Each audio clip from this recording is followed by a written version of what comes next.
네, 반갑습니다. 자, 오늘은 8번째 시간이고요.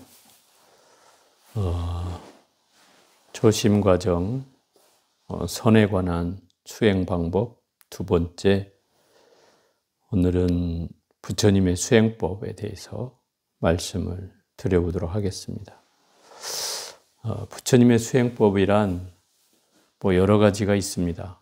대표적으로는 이제 부처님이 수식관을 통해서 깨달음을 얻었다고 알려져 있고, 또 그 수식관 등을 포함한 수행 방법의 5가지가 있는데, 그걸 이제 오정심관이라고 하는 수행이 있어요. 이 오정심관이라고 하는 건 그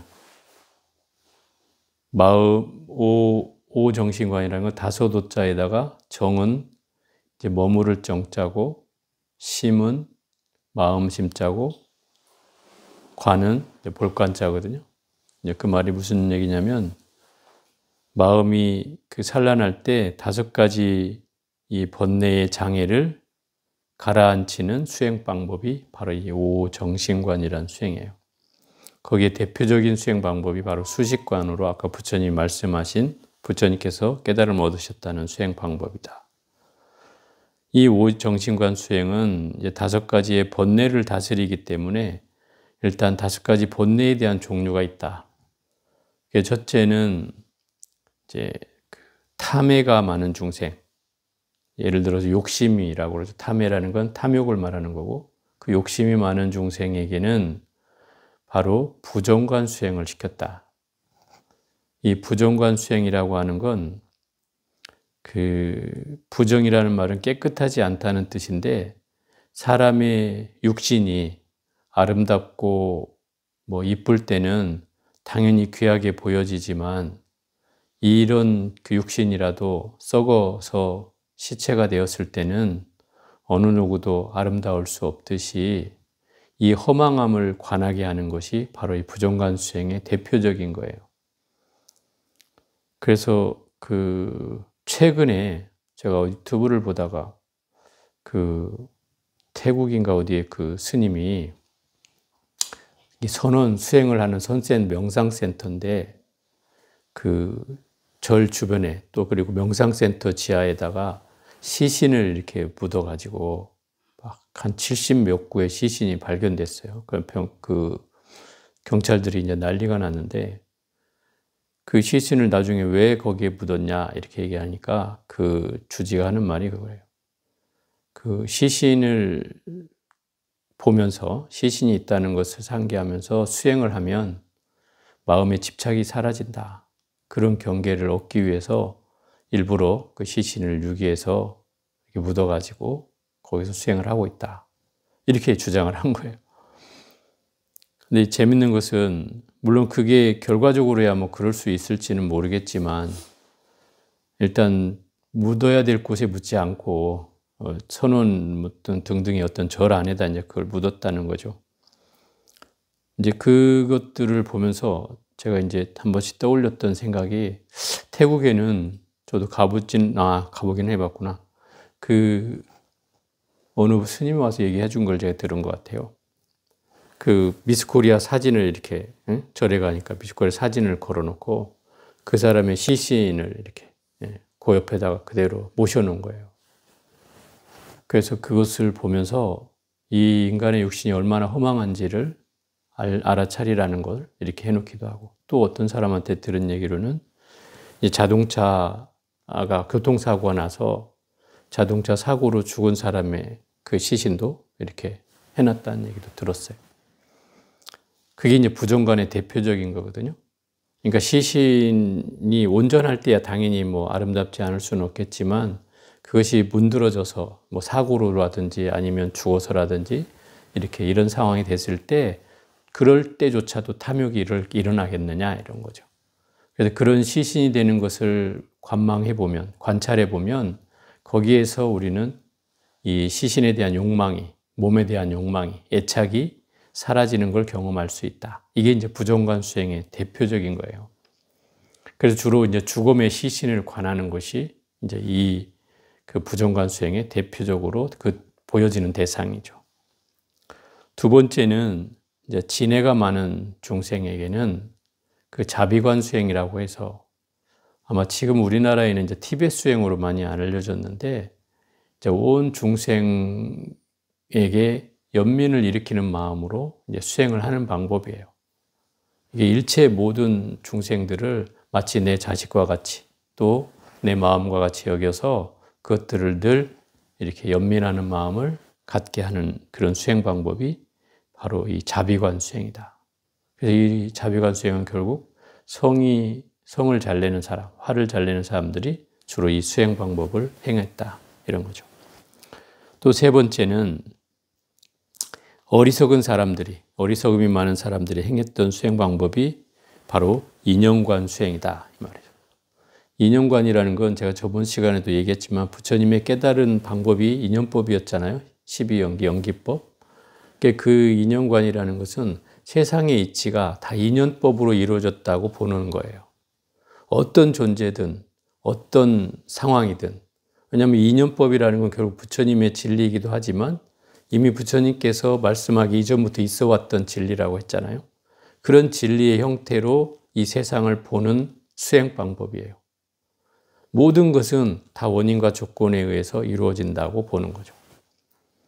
근데 왜 우리는 이런 생각을 못할까 생각해 보면 우리는 습관적으로 그렇게 되어 있지는 않아요.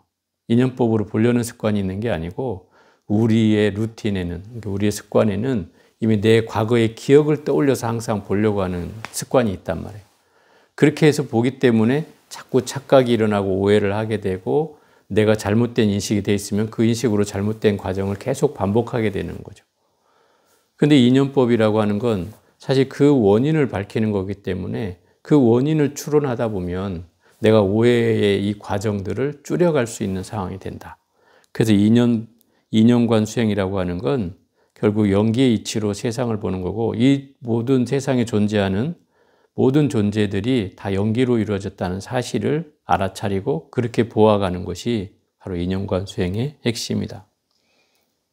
네 번째는 이게 이제 그 개분별관이라고 해서 좀 말이 어려운 말인데 그 개라고 하는 말은 이제 이 세계라는 뜻이거든요.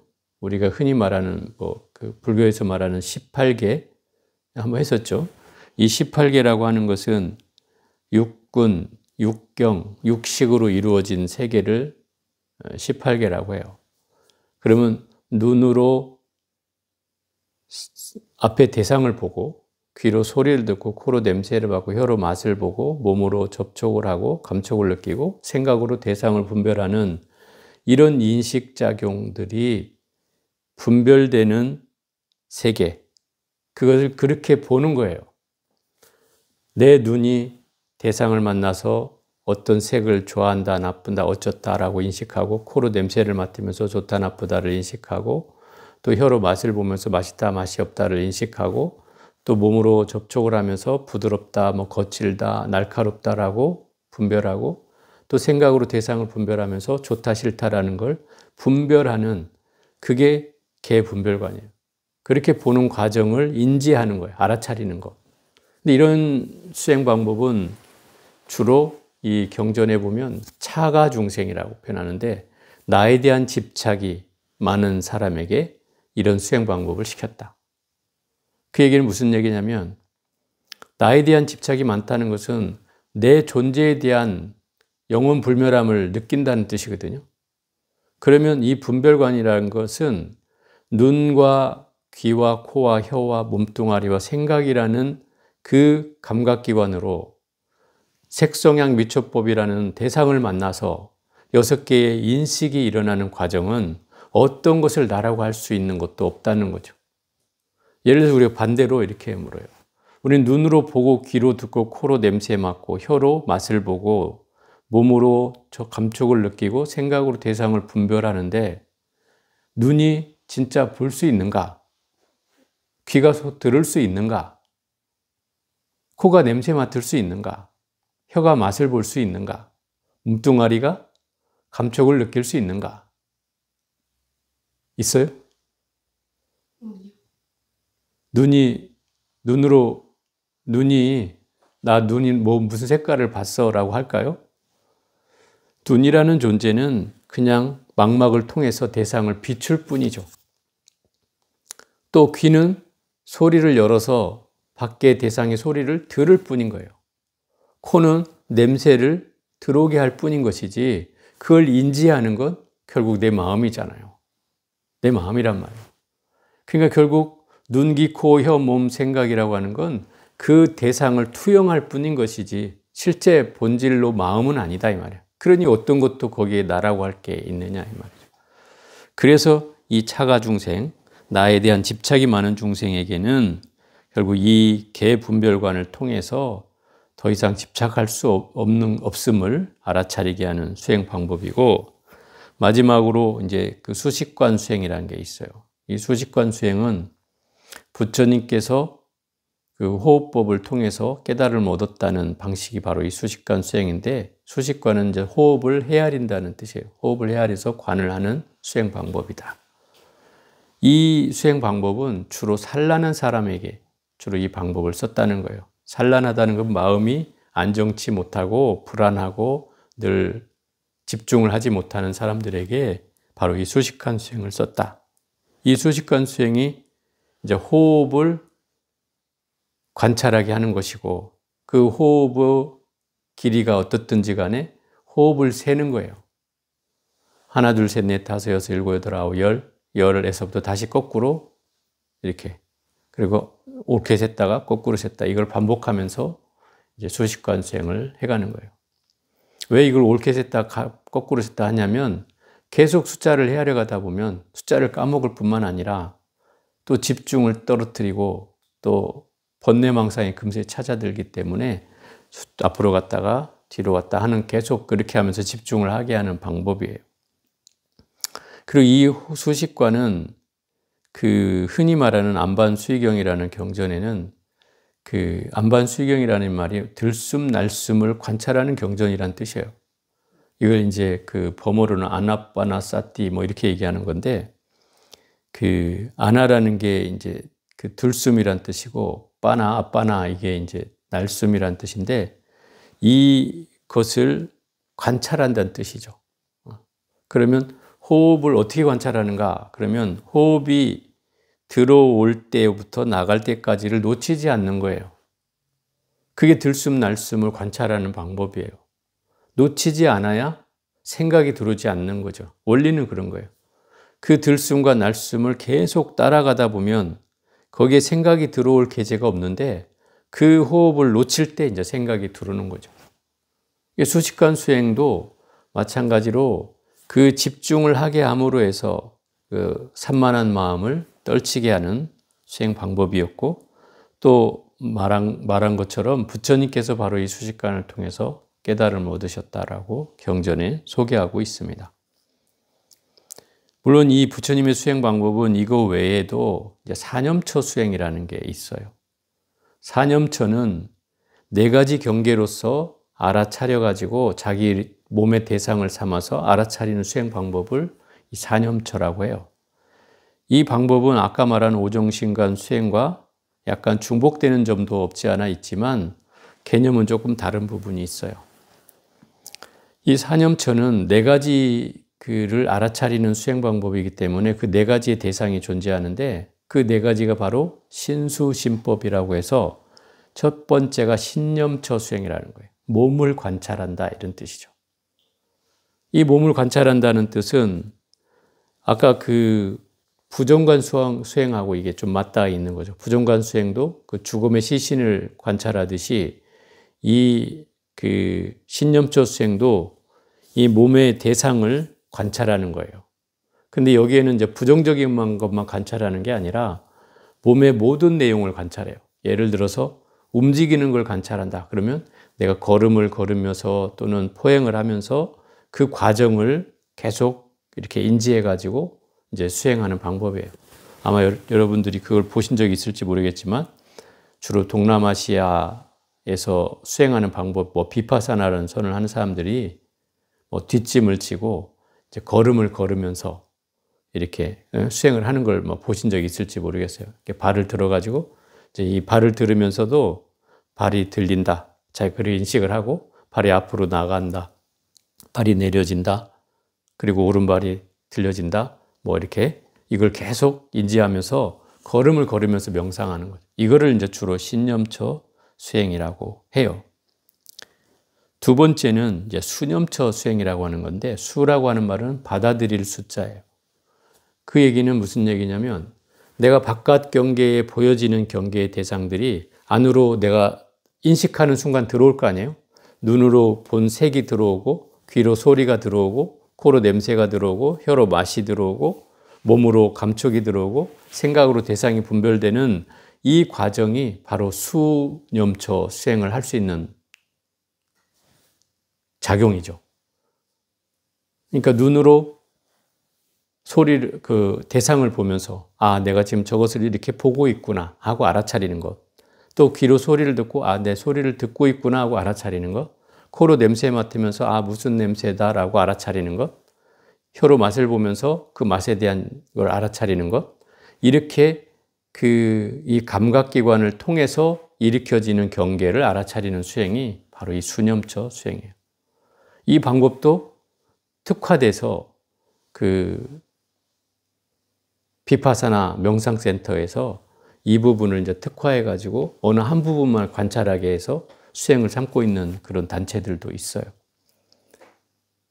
예를 들어서 소리를 관하게 한다든지 아니면 보이는 대상을 관하게 한다든지 하는 경계로서 그거를 이제 지켜보게 하는 그런 수행 방법이기도 해요. 그러니까 수념처 수행의 핵심은 뭐냐면 그 감각기관이 들어올 때 느껴지는 나의 감정이 굉장히 중요하죠. 내가 저걸 불편하게 하는가, 불편하지 않게 하는가, 좋다고 느껴지는가, 싫다고 느껴지는가 하는 이런 알아차림 기능을 주로 이 수념체의 대상으로 삼는다는 거죠. 또 세 번째는 심념처라고 해서 마음심자를 쓰는 거예요. 이거는 이제 마음을 대상으로 알아차리는 수행 방법인데, 예를 들어서 그 마음의 경계에 내가 욕망이 일어나는가, 아니면 욕망이 일어나지 않는가, 아니면 화가 일어나는가, 화가 일어나지 않는가, 내가 어리석은가, 어리석지 않은가라고 하는 그런 경계를 알아차려가는 수행 방법이 바로 이 심념처 수행이에요. 마음으로 일으켜지는 경계를 이제 알아차리는 것이. 네 번째는 이제 법념처라고 하는 수행 방법인데, 이 법이라고 하는 말은 대상 자체를 말하는 거죠. 밖에 펼쳐진 모든 대상을 이제 법이라고 하는데, 그 대상을 관찰하는 거예요. 특히 그 대상이라고 하는 말에는 주로 여기에는 이제 부처님의 말씀, 예를 들어서 사성제라든지 팔정도라든지 또는 오온이라든지 또는 12처, 12연기 등등의 이런 부처님 말씀하신 그 교리를 대상으로 해서 그것을 관찰해 가는 것. 이게 이제 법념처 수행이라고 해요. 그리고 실제로는 이 법념처 수행은 나라고 할 게 없음을 깨닫는 게 핵심이에요. 나라고 할 게 없어요. 왜냐하면 법이라고 하는, 부처님 말씀하신 진리라고 하는 그 자체는 사실은 영원불멸할 것 같지만 5온, 12처, 18개 이런 것은 결국 어떤 것도 내가 있을 수 없다는 걸 말하기 위해서 부처님이 말씀하신 교리거든요. 그걸 통해서 나라고 할 게 없다는 사실을 깨달아가는 수행 방법이 이 법념처 수행의 핵심이다. 결국은 부처님의 수행 방법은, 부처님 초기 경전에 나오는 수행 방법은 이 두 가지 수행 형태로 정리를 할 수가 있어요. 물론 이외에도 여러 가지 수행 방법이 있겠지만은 크게 정리하자면 이 오정신관, 마음을 5가지의 관법을 통해서 마음의 번뇌를 다스리는 수행 방법과 그 다음에 4가지 알아차림을 통해서 그 몸과 감각기관으로 받아들이는 작용과 또 마음과 또 그 대상인 법을 알아차리면서 수행해가는 4가지 수행 방법인 사념처 수행. 이 2가지 수행 방법이 바로 저쪽에 남방불교에서 주장하는 부처님의 전통 수행법이에요. 그래서 그들이 이 수행 방법을 쫓아서 지금까지 수행을 해오고 있다라고 여기기 때문에 그 사람들이 주장하는 정통 수행이라고 주장하는 거예요. 물론 이때의 수행 방법과 지금의 수행 방법이 같으냐 다르냐는 좀 다른 문제예요. 왜냐하면 이 시대에 맞게 또 지금의 스승에 또 맞게 조금씩 변해왔다는 거예요. 변화 발전해 온 거죠. 그러니까 이 두 부류가 만났을 때, 남방불교와 우리 수행을 하고 있는 북방불교가 만났을 때 이 대립이 됐던 이유 중에 하나가 그거였어요. 우리는 정통 수행을 하고 있다. 이렇게 주장을 했고, 그럼 우리는 정통 수행이 아니란 말이냐. 이런 뉘앙스를 깔고 있잖아요. 그런데 그 수행 방법의 입장으로 치면은 이 수행 방법도 옛날 오리지널 그 부처님 말씀하신 것을 고스란히 간직해서 수행을 하는 것보다는 조금씩 변화 발전해 왔다. 그렇다면 이 가나손 수행이라든지 또는 이 북방불교에서 전해지는 묵조선 수행이라든지 이런 수행 방법은 그러면 뭐 부처님 말씀이 없는 데서 나왔겠느냐? 그건 아니다. 그럼 근본적으로 부처님 말씀하신 수행 방법에서 어긋나지 않다면 큰 범주 안에서는 이것을 정통 수행이라고 충분히 할 수가 있다. 그런데 이제 그들의 주장이 너무 이제 강하니까 마치 여기에서 수행하는 게 정통이 아닌 것처럼 여겨졌던 사람들도 한때는 있었어요. 그렇지만 어쨌든 이 수행 방법의 핵심은 마음을 한 곳에 집중해서 그걸 알아차려 가지고 자기 자성을 또는 자기 성품을 보는 것이 핵심이기 때문에 그런 수행 방법으로 그게 비파사나든 뭐 가나손이든 그런 식으로 전개가 됐다는 뜻이죠. 그래서 다음 시간에는 아마 비파사나와 가나손에 대해서 한번 얘기를 해보기로 하고요. 오늘은 부처님의 초기 불교 수행의 핵심인 이 5 정시인관 수행과 사념초 수행에 대해서 말씀을 드렸습니다. 자, 오늘은 여기까지 해보겠습니다.